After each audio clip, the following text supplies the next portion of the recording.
It worked for them, why didn't it work for me? Knowing how to funnel down and making your net small enough to capture the right people, but not big enough to capture everybody. That's where people overcomplicate the ICA. They're just getting too scared to commit to it. It's a real person who needs real solutions, who has real money that they've worked hard for. Can that someone be you?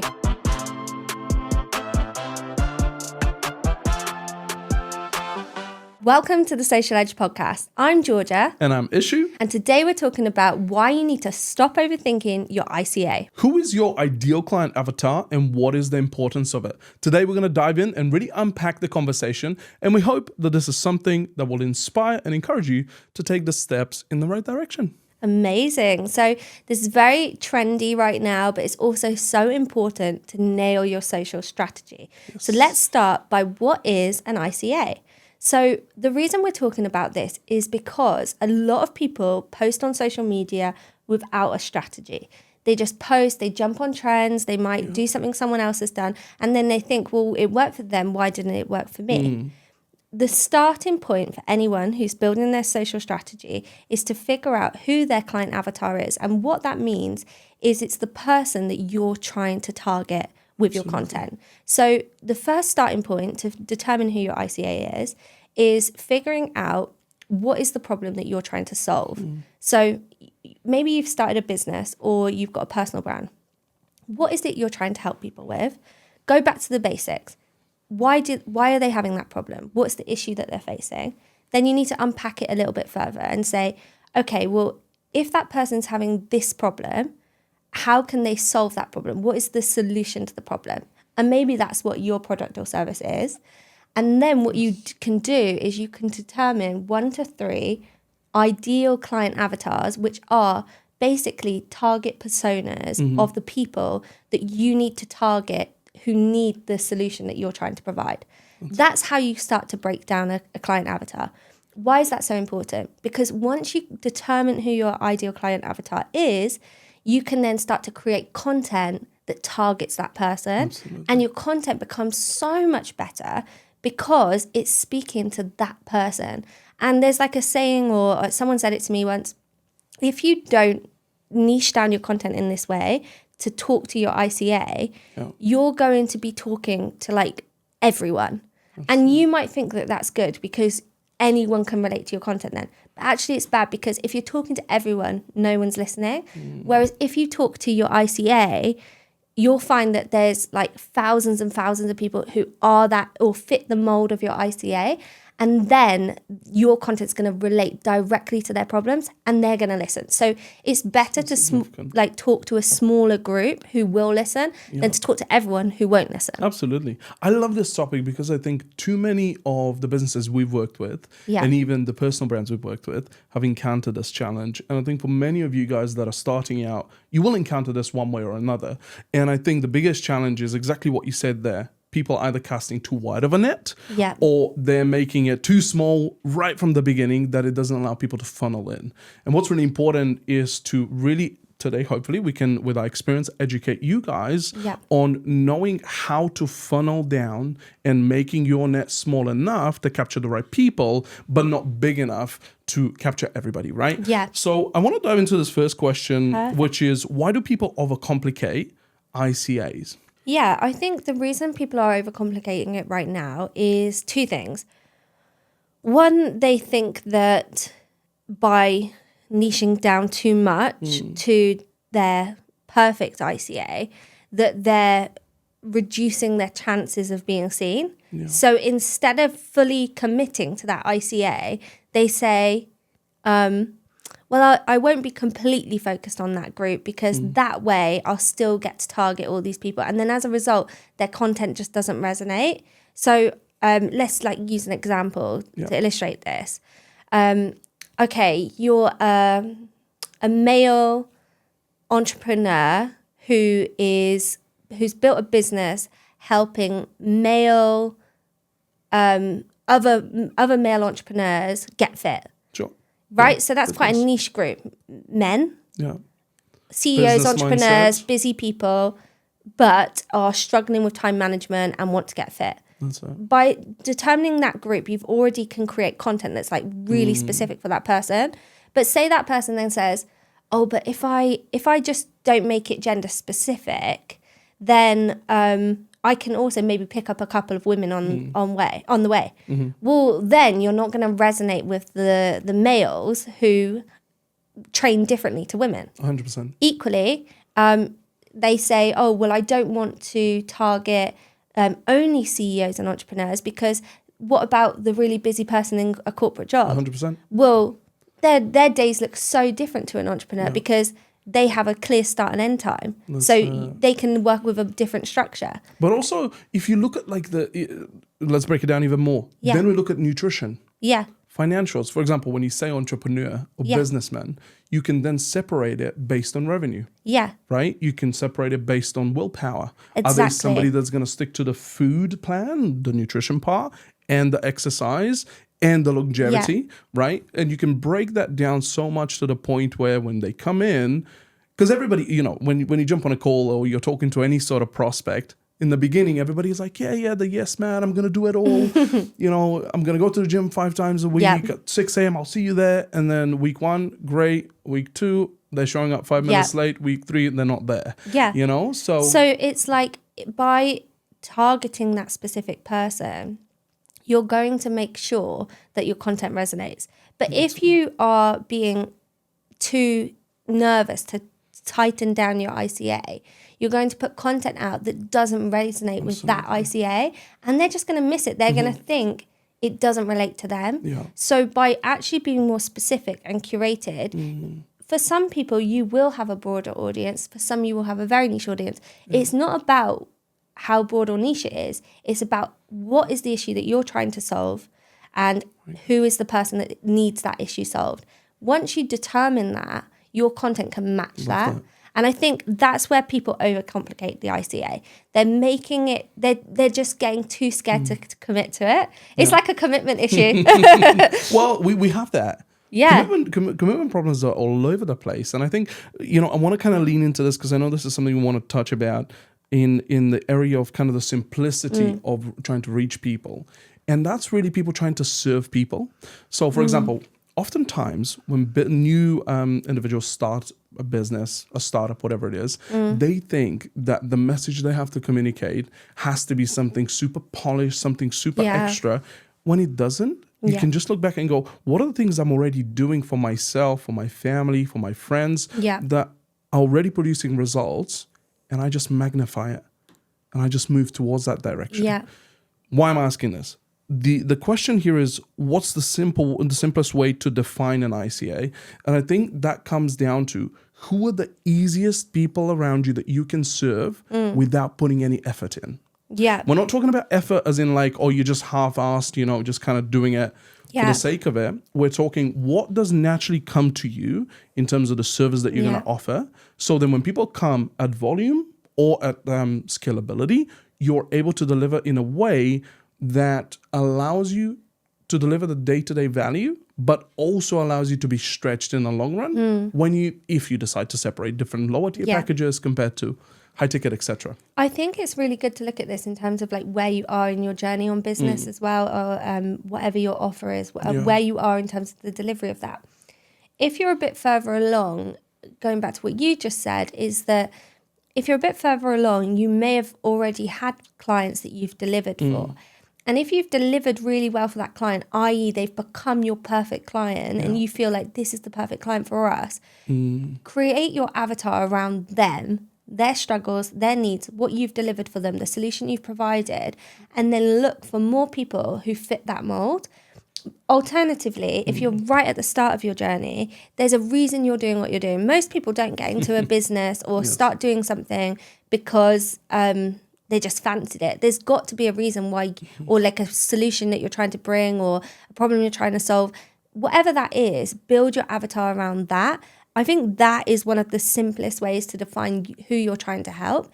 And then when it comes to creating content for that person, you need to basically go back to the problems and then try and think, how can I create content around what they need to receive? Yeah. So a good way to do that is to break it into like 3 or 4 pillars. So that, for example, you can make sure that you're focusing on like 3 of the key pain points that they deal with. So you have every week, you have a piece of content going out dealing with that one pain point, then another pain point. That is a really good way to like not confuse them. So if, for example, like let's go back to the example we were talking about earlier. Yep. So, right, what's that ideal client avatar facing? Well, they're a busy CEO or entrepreneur. So time, they've got no time, but they want to work out. The second issue that they're facing, so that's one issue, time management, fitting routines into their busy days. So what do they need? They need a routine that's quick, but is going to produce results. So that we're talking like routines that are going to be half an hour or less. Yeah. The other thing that they're going to be facing is that it's not a priority for them because obviously their business is the priority. So the working out is obviously important enough for them that they care about it, but it's not coming first on terms of their what's important in their day. So we need to also understand that they've got other focuses. Yeah. So you can create a content pillar about making it work amongst your busy stuff. 100%. And then the other thing could just be like, you know, if could be mindset also. Mindset, yeah, right? because that's going to resonate with the kind of things that they're doing. So you could think, okay, so those are the 3 pillars. Now I'm going to create content around each of those pillars and I'm going to test it for 30 days. That's 10 pieces of content per pillar. Let's see how it goes. Yeah, I love that. That's such a good thought. It begs to ask the question, how often, or rather, how frequently should you refine your client avatar? I want to take us back a little bit to the beginning of eStudios, for example, right? When we first started, you know, we worked with a certain type of client. Yeah. And as we've evolved, we've developed who the ideal client is. Let's touch on that kind of journey and the process. Yeah. What were some of the things, for example, you looked at personally as a CEO? What were the things that, you know, you thought, oh, this is too much of a headache. I don't want to deal with that. I want to deal with this. Yeah. Yeah, I want to touch on that journey because I think a lot of the people that follow us are individuals in the marketing space. Yeah, that's a really, really great point. So I think, okay, so first of all, your ICA will match, if you're in like any sort of service delivery model, your ICA will match who your package is catered to. Very good. So for us, initially when we first launched these studios, we were targeting lower level business owners in the sense of like where they were at on their revenue. Yeah. We were focusing more on quick delivery of video content in a time before AI had caught up and it was so easy for people to produce it themselves. Yes. And at a time when the social platforms had just changed to be focused on short form video content. So Reels had just begun, TikTok had just launched, YouTube Shorts wasn't a thing, Facebook hadn't started Reels. It was like novel, and we realized that there was value in short form content with subtitles, which was new, and helping people do it. And we even like our first packages were like things like the Hormozy style, when Hormozy was one of the first ones doing this kind of content. So like matching the subtitle style that he was doing. Okay, so what happened is that we delivered our packages to clients at lots of different levels. We then came to realize that we could produce a better result when we were able to completely manage someone's social platforms across all platforms. And we worked directly with their marketing team, and we were able to take control of everything from all the social platforms to YouTube, to launching their podcast, to helping with their brand strategy, all of it. And we were able to see great success because we managed everything from content strategy to creation to production, everything. Okay. So what happened then is there was a shift in terms of who is our ideal client, because now our ideal client was a business of a bigger size that could afford what we needed them to pay to deliver the great service that we could provide. So we sort of evolved our packages to match that. Yeah. Now our ideal client avatar falls into that bracket, but equally we do have like a lower ticket offer for businesses at an earlier stage who are just starting out or just building their brand online, and we offer a lower ticket option. So we now have platform specific client avatars based on who is likely to pick up our content from those platforms, and ad specific client avatars based on who's going to pick it up there. So what I think the takeaway here is that depending on where you are in your business and what you're trying to provide, you can be looking at it from a place of like, who are you targeting right now? And depending on what your offer is, your offer, like for a starting point, your offer should solve the issue, right? And if it doesn't, maybe you need to refine your offer a little bit. Right. But that's kind of outside of our remit of where we help people. But if you know your offer drives results, which is a lot of what our clients face. So they know they can produce the results for their clients. They know they've got a great opportunity to help people. They know they can do it, but they're trying to get people to notice them. They feel like they're talking into like the abyss because there's so much content out there on social media, and they can't stand out as being like the person to be recognized. 100%. Well, what you need to do is you need to then look at your program or your whatever it is you're offering, look at the solutions you're trying to provide, and determine who your client avatar is based on those two things.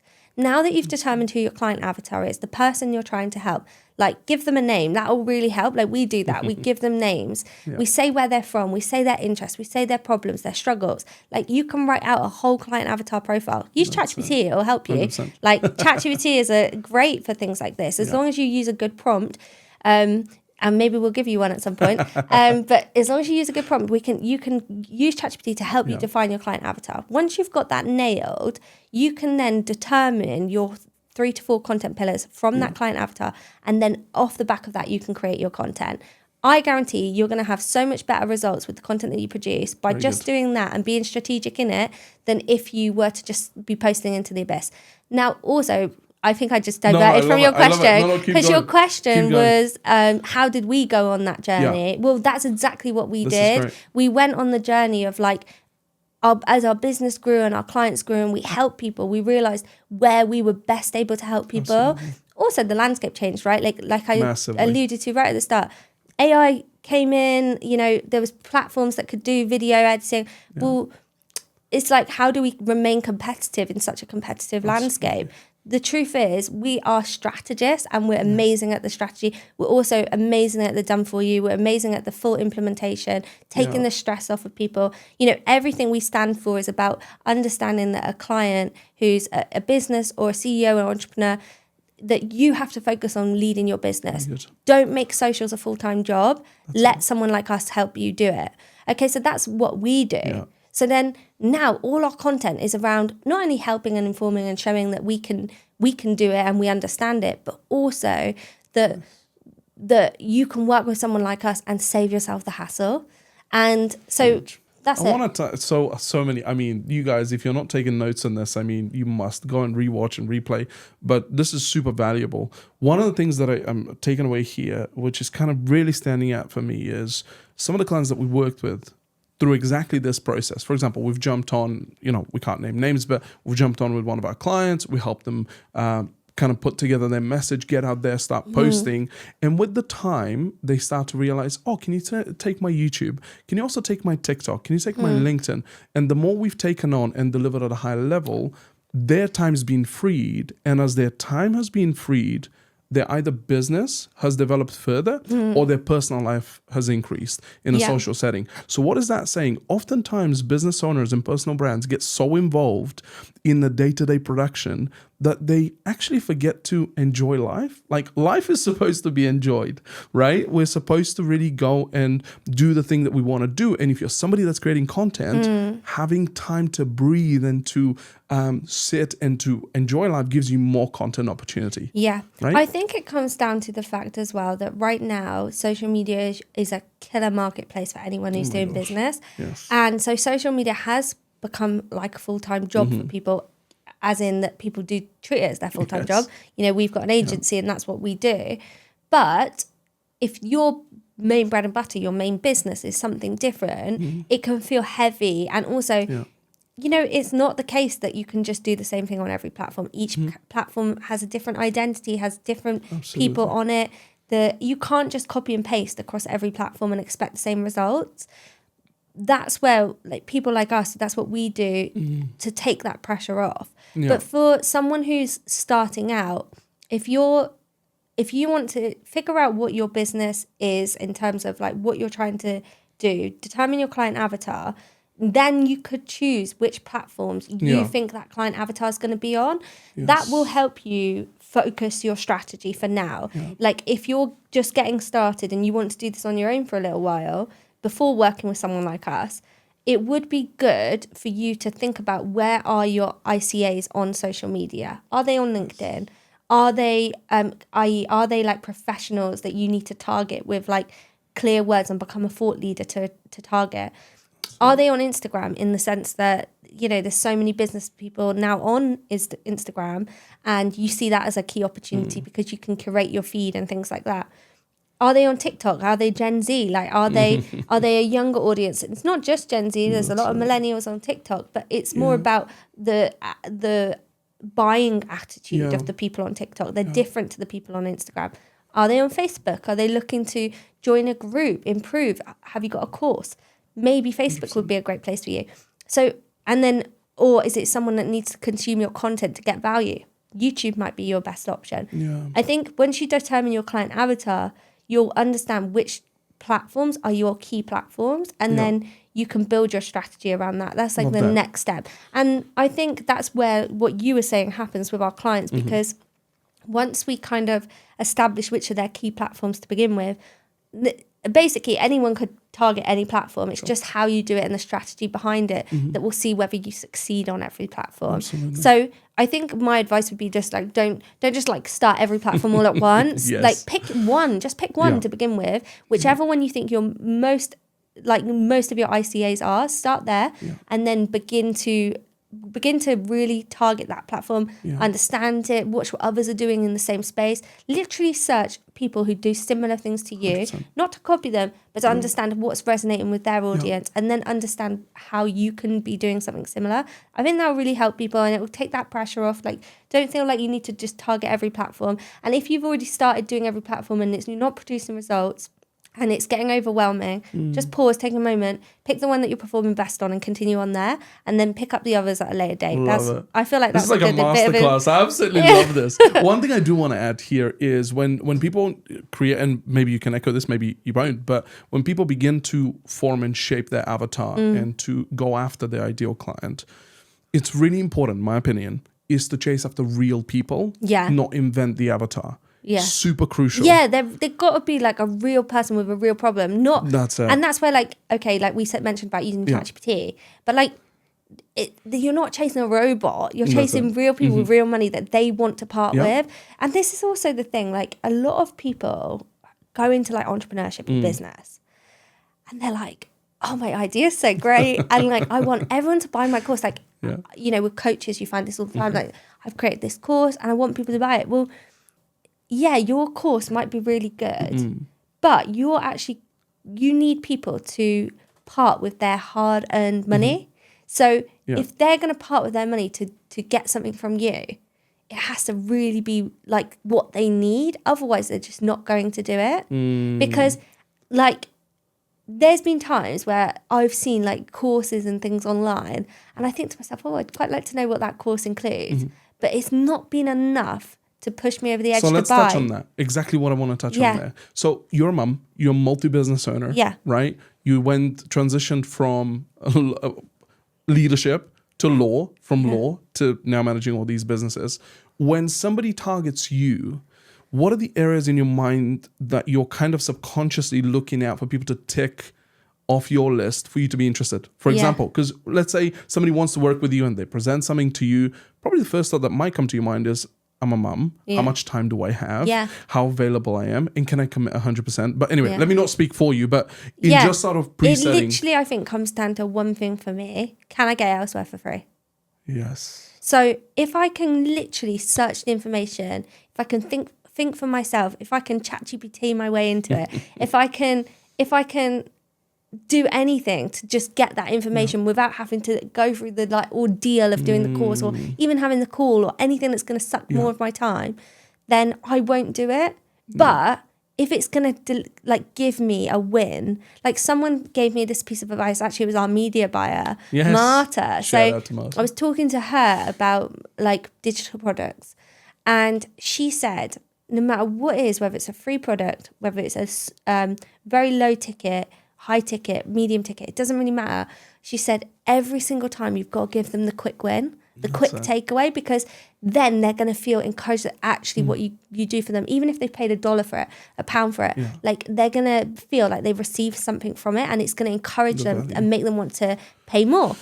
Okay, so like the thing is, of the things that I've actually committed to, it's because, as in like financially committed to, it's because I actually need what they're going to give me and I can't get it elsewhere. So I think when it comes to crafting your offers, okay, we're going a bit off topic, but if it comes to crafting your offers and what your services are, they need to not be able to get it elsewhere. Or if they're not, like in some services, like obviously like for what we do, there's loads of marketing agencies out there. Sure. What's your like your USP, your unique selling point? So it's like, what is it that differentiates you from everyone else in terms of your service delivery? It could even just be as simple as they like you, so they want to work with you. But I think when we're like speaking to some of like the coaches and people who have like an online service, one-to-one coaching, group coaching, events, whatever it might be, if people are going to give their time, like for some people, time is their most valuable asset. Absolutely. They're going to give you their time and invest some money into it. You need to be sure that what you're going to do is actually going to improve things for them. They're going to get an ROI basically. And if they feel like they're going to get that ROI, they're going to invest in it. But if they think, oh yeah, even though that could be good, I'll just go and get something else elsewhere, they're probably not going to commit to it. So obviously there's a lot that goes into that, from your ads copy to your social content to your funnel, everything. But at the same time, I think it's really important that people understand that that same client avatar, they're coming in on social media, they're looking at your shop window, they're going to then click on your link, or they see your ad copy, or they go from your ad copy to your socials, then they're going to go to your website or your funnel, and then they're going to hopefully become a buyer. So if they're going on that big customer journey, you need to be sure that there's not going to be that moment in their brain where they go, I've actually done this. Sorry to say this to people. I've done this. I've copied, I've printed on my phone, I've clicked the print PDF to PDF on a website of a funnel, I've chucked it in ChatGPT and said, give me the solution to do exactly what her course does. Because they've even broken it down on the thing. And it's just given it to me. And so then easy. I'm like, there's no point in me doing that course now or paying that £1,000, because I can just do what is just said here. Okay, 100%. It might not be exactly the same. It might not be the full secret sauce, but it's given me enough to then to do my own thing. So I feel like that's probably what's the hold up. And we are in a competitive landscape, like super competitive. There is stuff everywhere right now. I want to touch on this so much though, because we talked about in one of our previous episodes. If you haven't checked our previous episodes, it will come up right now for you guys to check it out. But we talked about the cake recipe, right? You can receive a recipe, but you still have to make the cake, right? Sorry. You're all good. You still have to make the cake, right? Everybody will have the recipe, but can people actually make the cake? We're talking about free content. There is free content everywhere. It's all about how people use it. For example, you mentioned earlier, there's so many video marketing agencies. Sorry, it really reminds me of a funny reel, and I just can't stop thinking about it now. Where the guy's basically saying, like, he's like, if I create the cake, but ChatGPT gave me the recipe, who made it? Me or the ChatGPT? Me. Anyway, sorry, it just made me laugh. We'll pop it in the description. So you can check it out. But I want to just go back to the point where, there's so much free content out there. There's so much opportunity. It's about how people utilize it. Just because you have the recipe doesn't mean you know how to make the cake. Just because there's other video marketing agencies out there doesn't mean they're good quality. Yes. Right? So this is the balance between, do you put everything out on social media? I literally had this conversation with the client on the call today, on her onboarding call. Yes. She was like, do I give away my framework, like my key framework, which obviously is like my secret sauce? And I said there's two approaches that people take. There's an approach where you give all value, everything, all the answers, and at the end of the day, people still need to implement it.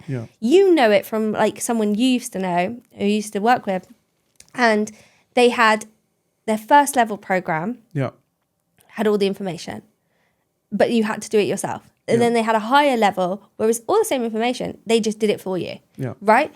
The truth is, as much as people want to, will they actually get it done? Maybe not. So there's two approaches. Approach one, give them everything and let them try and do it themselves. They won't be able to because they need you. You're the secret sauce. You're the secret weapon. And so they're going to pay for your one-to-one services, or they're going to pay for your group coaching, or they're going to pay for your services because they need you to do the implementation, and they'll only get so far on their own. The other approach is you just give like tips and snippets and parts and pieces, and you keep that little bit of information for yourself, which both approaches work in different ways.